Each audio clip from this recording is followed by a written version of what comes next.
நாட்டுப்பற்றாளன் செய்திகள் வாசிப்பது வாசுகி தாமோதரன்.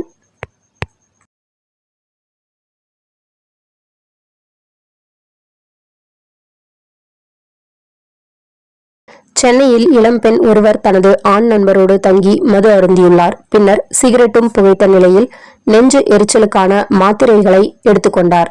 தொடர்ந்து வாந்தி, மயக்கம் ஏற்பட்டு உயிரிழந்தார். சம்பவம் தொடர்பாக போலீசார் விசாரித்து வருகின்றனர். எனினும் பிரேத பரிசோதனை அறிக்கை வந்த பிறகே இளம்பெண் மரணத்திற்கான முழு காரணங்கள் வெளிவரும் என தெரிவிக்கப்பட்டுள்ளது. திருப்பூர் மாவட்டம் தாராபுரம் நகராட்சி 12வது வார்டு பகுதியில் சிமெண்ட் சாலை அமைக்க வேண்டும் என்ற அப்பகுதி மக்களின் கோரிக்கையை ஏற்று பொது நிதியிலிருந்து 3,70,000 மதிப்பீட்டில் புதிய சிமெண்ட் சாலை அமைக்கும் பணி நடைபெற்று வந்தது. பணியை நகர மன்ற தலைவர் பொறியாளர் பாப்பு கண்ணன் ஆய்வு செய்தார். இதில் 12வது வார்டு நகர்மன்ற உறுப்பினர் தேவி அபிராமி, கார்த்தி, கட்சி நிர்வாகிகள், பொதுமக்கள் உடன் இருந்தனர். திண்டுக்கல் நத்தம் பகுதியில் வெளிமாநில மது பாட்டில்கள் கடத்தி வருவதாக போலீசாருக்கு கிடைத்த தகவலின் அடிப்படையில் மதுவிலக்கு டிஎஸ்பி முருகன் தலைமையில் சார்பு ஆய்வாளர் ஜெயகணேஷ், காவலர்கள் வீரையா, செல்வகுமார், நாகராஜ் ஆகிய தனிப்படையினர் நத்தம் லிங்கவாடி சந்திப்பில் கண்காணிக்கும் போது காரில் வெளிமாநில மது பாட்டில்கள் கடத்தி வந்த ரகுபதி, முத்துக்குமார், முருகன் 3 பேரிடம் 900 பாட்டில்கள் மற்றும் கடத்தல் கார் ஆகியவற்றை பறிமுதல் செய்து கைது செய்து விசாரணை மேற்கொண்டு வருகின்றனர்.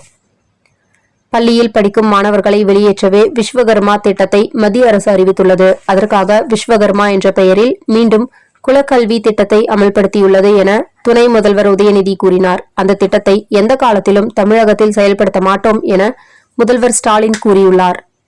BSF எனப்படும் எல்லை பாதுகாப்பு படையின் 60வது நிறுவனம் நாள் விழா ராஜஸ்தான் மாநிலம் ஜோத்பூரில் நேற்று நடந்தது.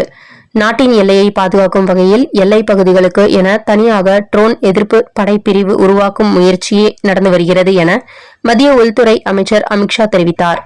தென் தமிழக மக்கள் மிகவும் எதிர்பார்க்கும் மதுரை எய்ம்ஸ் கட்டுமான பணி விரைவாக நடைபெற்று வருகிறது. எனவே மதுரை எய்ம்ஸ் மருத்துவமனை 2027ஆம் ஆண்டு பிப்ரவரியில் மக்களின் பயன்பாட்டிற்கு வரும் என தகவல் அறியும் உரிமை சட்டத்தில் தகவல் தெரிவிக்கப்பட்டுள்ளது.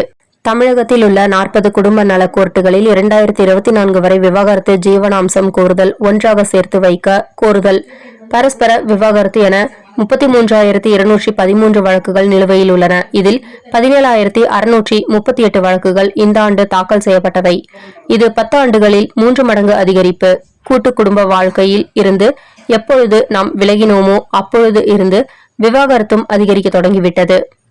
1886ஆம் ஆண்டு டிசம்பர் மாதம் 8ஆம் தேதி ஆங்கிலேயர்கள் ஆட்சி காலத்தில் ஆல்பர்ட் விக்டர் ஏவி பாலம் கட்டப்பட்டது. இந்த பாலம் மதுரையின் வடகரையையும் தென்கரையையும் இணைக்கும் முக்கிய பாலமாக உள்ளது. இப்பாலம் கட்டப்பட்டு 138வது பிறந்தநாள் நிகழ்ச்சியாக மதுரை வைகை நதி மக்கள் இயக்கம் சார்பில் நேற்று கேக் வெட்டி கொண்டாடப்பட்டது. தமிழக அரசு இந்த பாலத்தை பாரம்பரிய நினைவு சின்னமாக அறிவிக்க வேண்டும் என்பது சமூக ஆர்வலர்களின் கருத்தாக உள்ளது. மாதம் தவறாமல் வெளிவரும் நாட்டுப்பற்றாளன் பத்திரிகையின் செய்தியாளராக பணிபுரிய விருப்பம் உள்ளவர்கள் கீழே உள்ள நிர்வாக அலைபேசி எண்களில் தொடர்பு கொள்ளலாம். 7947789115 மற்றொரு எண் 9944341033. நாட்டுப்பற்றாளன் யூடியூப் சேனலில் விளம்பரம் செய்து பயன்பெறுங்கள். நமது நாட்டுப்பற்றாளன் செய்திகளை அறிந்து கொள்ள யூடியூப் சேனலை சப்ஸ்கிரைப் செய்யுங்கள்.